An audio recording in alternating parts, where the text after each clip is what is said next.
Hello BookTube, my name is Elizabeth. Welcome or welcome back to my channel, Bouquins and Books.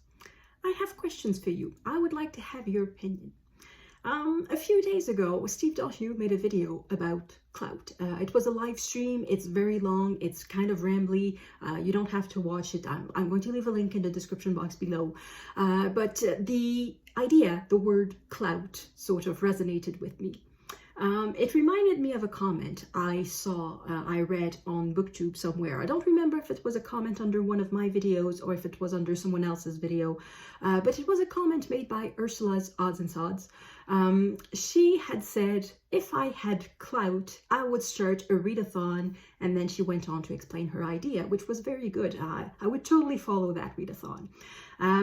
But I am a bit in the same situation. I saw the word clout and it got me thinking, do I have enough clout to start a readathon on BookTube? There are tons of readathons, and yet there are a few topics that are not covered. There are a few types of books that are not covered by readathons, at least as far as I know. So if I'm wrong, let me know in the comments. If the readathon I suggest already exists, let me know in the comment. I will be happy to follow that other readathon rather than start my own. Because now it's not just one readathon I want to start, it's three. And it causes a few problems. So the first question is, would anyone follow me? And that's why I want your opinion. Would you be interested in these readathons? Whether they would be hosted by me or if I just lend the idea to someone else and let somebody else host. I just want a readathon to exist on these topics. I guess I'm just going to suggest the readathons, present the idea. I'm not announcing anything. This is just brainstorming. And let me know if you think, if you would be interested in participating in that readathon, whether it's just as a casual participant or if you have a BookTube channel, or perhaps if you are on some other type of social media, if you would like to co-host. I'm a bit shy. I'm sort of hesitating to go on Voxer and ask people, would you like to co-host this with me? Because I don't know everybody's schedule. And also there's the issue that Steve mentioned in his stream, that there are some people who are clout chasing. So basically they are trying to get clout by associating themselves with people who have clout. And if I was to go to a booktuber who has a much bigger channel than mine, which is not very hard to find, would I look like somebody who is just chasing clout rather than somebody who is really trying to start a readathon and thinks that this person would be a good co-host? So that's why I'm a bit shy to go on Voxer. So I'm just going to ask at large, is anyone interested in co-hosting? If yes, let me know either in the comments or on Voxer. I will leave my address in the description box.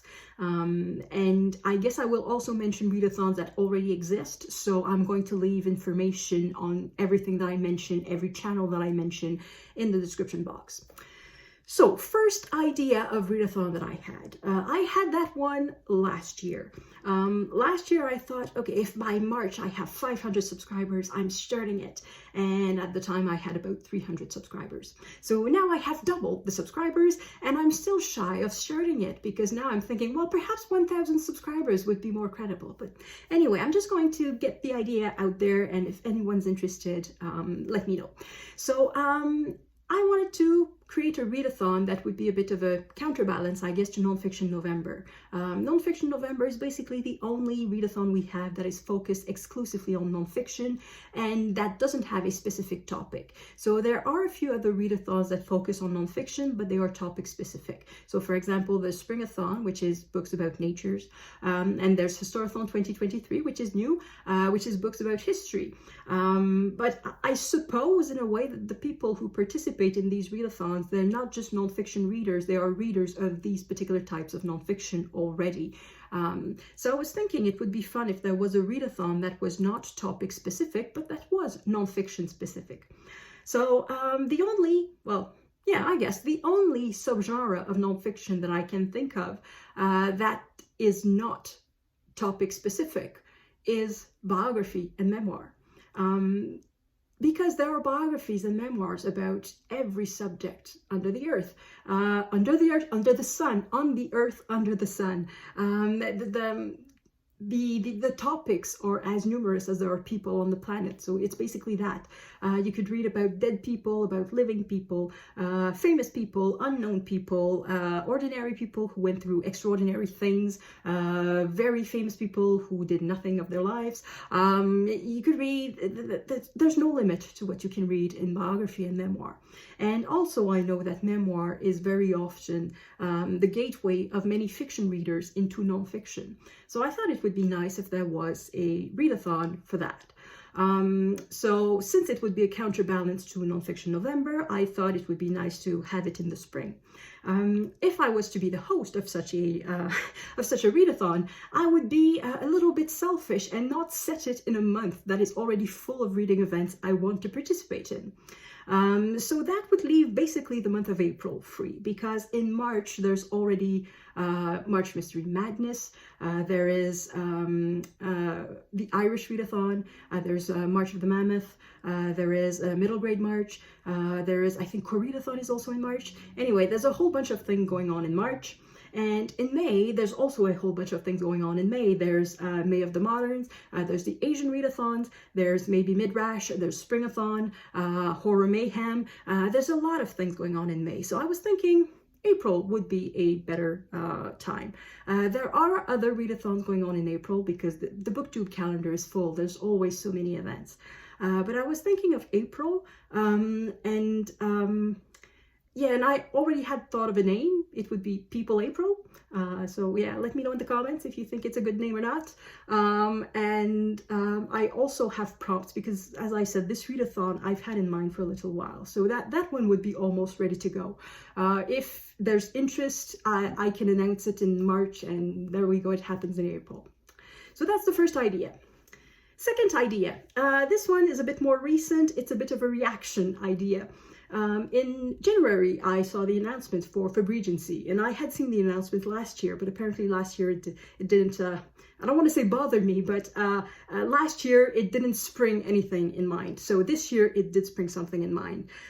It sort of made me realize that 19th century literature of the UK, so very specifically British literature of the 19th century, has 3 readathons. So there's Regency, so literature from the UK published during the Regency. So that is basically, according to their dates, from 1800 to 1830, almost 1837. So basically the 19th century before the Victorian times.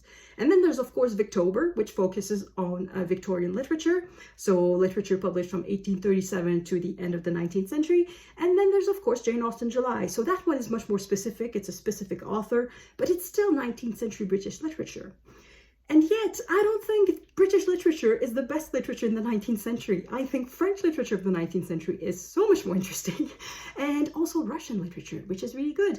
And I know there must be other 19th century literature from elsewhere in the world that is also very good. In the US, there's Mark Twain, and there are a bunch of poets. And in Italy, I don't know authors. I don't know anything about 19th century literature, except that the book, The Betrothed, I think that's how it's called, is very famous and probably one of the best books in Italian literature. And I've never read it, and it's from the 19th century. And I'm sure there's some stuff in Scandinavia, in the Netherlands, in Japan and China. I don't know. That's the thing. So I thought it was a bit unfair that the UK gets 3 months for its 19th century literature and the rest of the world gets nothing. So I thought it would be fun to have a readathon that focuses on 19th century literature from anywhere in the world except the UK. It's a bit mean, but you get the idea. And the timing, that's the question. So because it would be I don't want to step on the toes of Regency or Victober. The point is not to go against these readathons. The point is to complement them. So when would be a suitable time? It would be somewhere in between, I guess, Regency and Victober. So that brings us to the summer.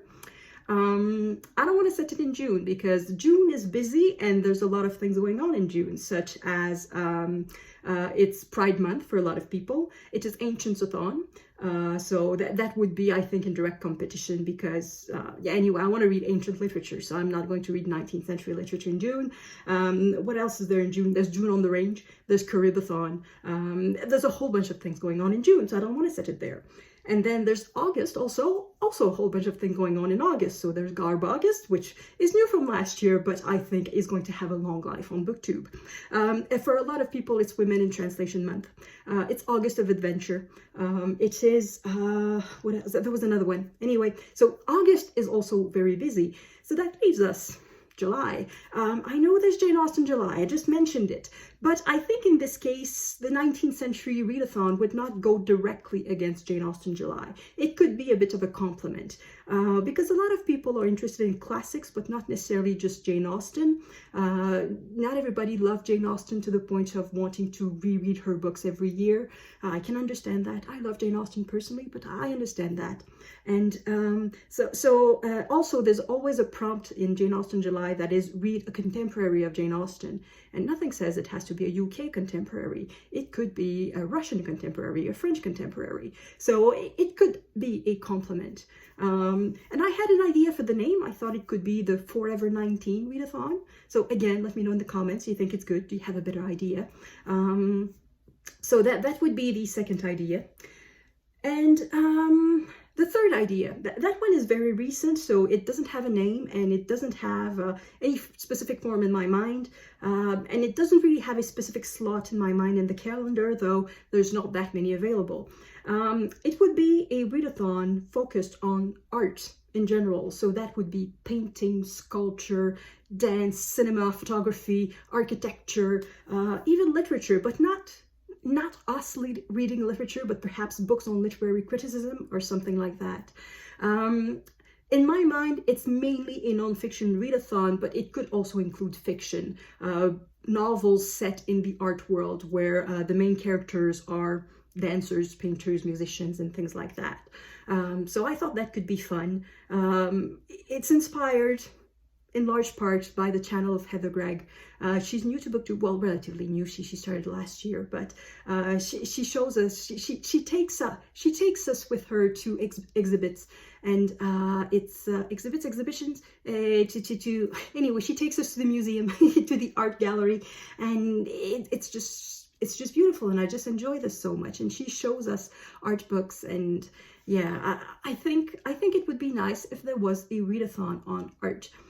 So the time slot I thought for that one would be September. Well, as I mentioned, the calendar is already pretty full all the way to September.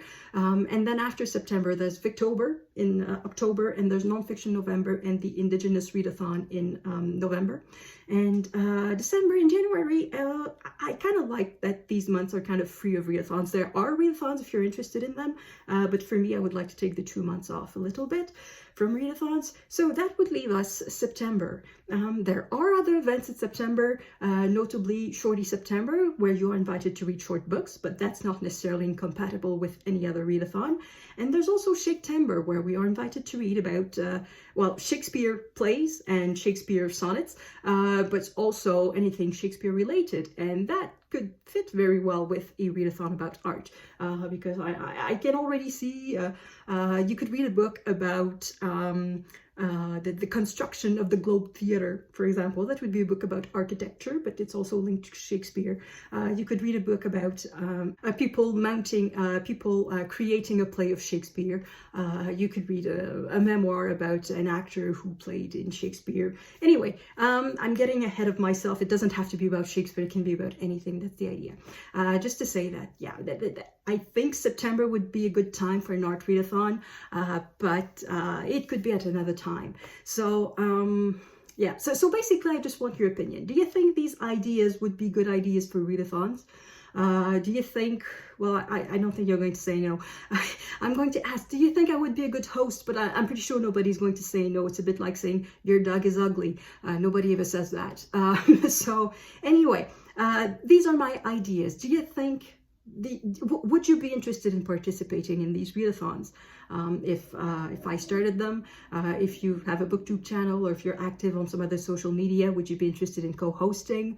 Do you think, yeah, anyway, anything that you think about my ideas. This is just brainstorming, as I said.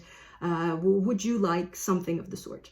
So yeah, and you're also allowed to think that there are too many readathons on BookTube anyway, and that you don't care. So don't hold back on that. You can say that you're not interested, and you can say that there are too many readathons anyway, and that 3 more would be way too much.